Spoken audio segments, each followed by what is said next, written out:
हाँ जी, big breaking भाई। पवन सिंह ना भाई अपने गांव आरा जो है ना, जोकहरी गांव आरा जो है, वहां पहुंच गए हैं। वहां क्यों पहुंचे हैं, चलो मैं सारा मामला आपको बताता हूं। सबसे पहले वहां पहुंचते हैं ना भाई, वहां का जितने भी जनता थे ना, पवन सिंह को पूरा घेर लिया था। और क्राउड का भाई अनदेखा क्राउड, उनको पता भी नहीं था इतना सारा क्राउड होगा। पवन सिंह को पूरा क्राउड घेर लिया था।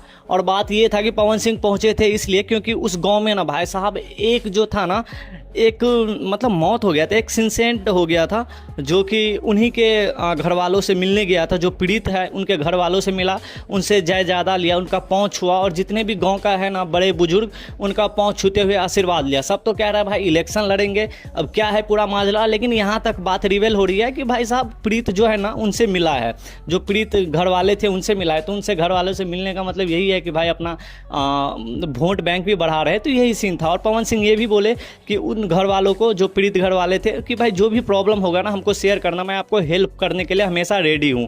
ये हो गया आपका पहला अपडेट। दूसरा अपडेट ये हो गया कि भगवती जागरण में 27 तारीख को, आप लोग याद रखना है, यानी कि कल 27 तारीख को जो है ना भगवती जागरण में लखनऊ पहुंच रहे पवन सिंह। वहाँ पे एकदम गाना वाना होगा, जो भी होगा, जो भी प्रोग्राम होगा, तो मैं आप लोग को शेयर जरूर करूंगा। तो यही अपडेट था अपने पास। अगर ये अपडेट कहीं से भी अच्छा लगा हो तो प्लीज़ चैनल को सब्सक्राइब करो, आगे ऐसे ही अपडेट आता रहेगा। तो चलो आज के वीडियो में इतना ही, जब तक के लिए बाय बाय, जय हिंद यारो।